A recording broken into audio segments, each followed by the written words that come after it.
The task that I chose for this assignment was my boyfriend Kyle grabbing his coffee mug to take a drink and putting it back down. For osteokinematics, the joints that are involved for elbow flexion and elbow extension are humeral ulnar and humeral radial joint. The joint that I'll be focusing on is ulnar and humerus movement. The axis involved during these movements is the medial lateral axis, and the arm is moving in the sagittal plane. The type of joint that the humeral ulnar joint is a modified hinge joint and has 1 degree of freedom. The arthrokinematics involved with the humeral ulnar joint involves the ulnar surface moving on the humerus surface. More specifically, the ulnar process of the ulna is moving on the trochlea of the humerus. The ulnar process is the concave surface, and the trochlea is a fixed convex surface. The ulnar process is rolling and sliding in the same direction. This task has a distal segment moving on a proximal segment, the distal end being the ulna and the proximal segment being the humerus. The distal segment of the ulna is free to move and is not fixed to earth or an immovable object, so therefore it is an open kinematic chain movement. When Kyle picks up the coffee mug, his biceps is the agonist muscle that I will focus on. However, other elbow flexors agonists are the brachialis, brachioradialis, and pronator teres. The biceps is the muscle that is responsible for elbow flexion and extension. When he's lifting the mug, the biceps are performing concentric activation. The insertion of the biceps is moving closer to its origin. A pulling force is occurring and the muscle fibers are shortening. When Kyle sets the mug back down, the biceps is still the agonist, except this time it is performing eccentric activation. The insertion of the biceps and its origin are moving further away from one another. A pulling force is still occurring, but the muscle fibers are lengthening.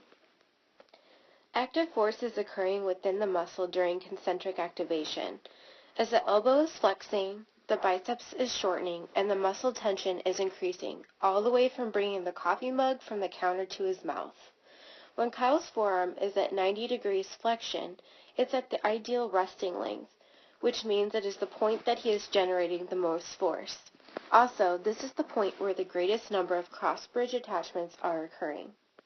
After Kyle takes a drink and wants to set the mug back on the table, passive force is occurring within the tension of the muscle as it is being elongated during elbow extension when setting the coffee mug down.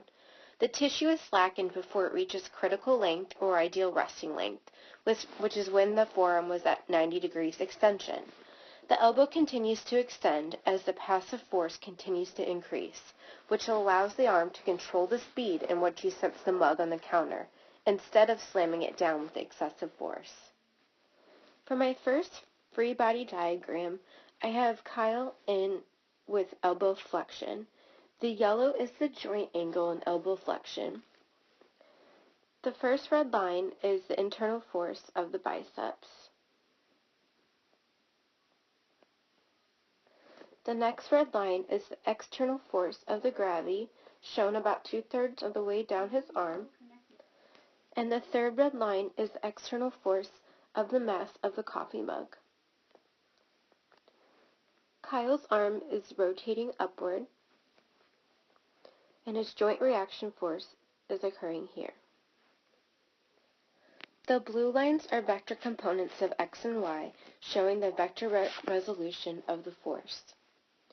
The my will be rotational and should be parallel to the bone shaft.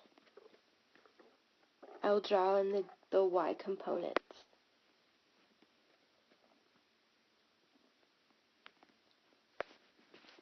When I said that my was parallel to the bone shaft, I meant to say perpendicular.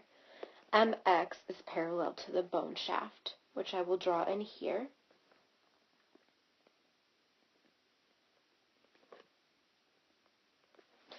And they are distractive.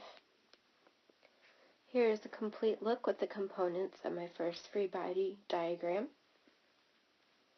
Now I will draw my second free body diagram with Kyle's arm in extension. This is a little harder to draw because there's not as much room, but the yellow is the joint angle for elbow extension. The first green arrow is the internal force for the biceps. And the second green arrow is the external force of the gravity. And then the third green arrow is the external force of the mass of the coffee mug. His arm is rotating downward, and the joint reaction force is here on his elbow.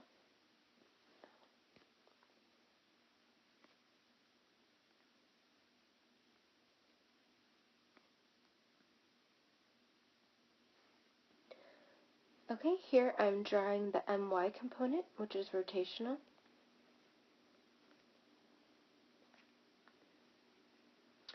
Here the mx is compressive, which I will draw in. Oops.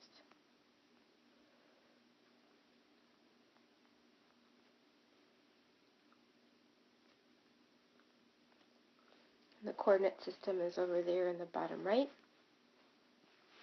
Here's another look at the full free body diagram. So a way to identify a factor that can modulate force production would be to use a lighter mug or not filling up the mug as full with coffee. This would decrease the external force of the weight of the mug, and it would be easier for Kyle to lift. Identifying a factor that can modulate torque production would be to move the coffee mug closer to Kyle for him to pick up. Since we find torque by multiplying our force by our moment arm, we would decrease the amount of torque that Kyle needs to produce by decreasing the distance of the moment arm between the coffee mug and the axis of rotation, which is his elbow.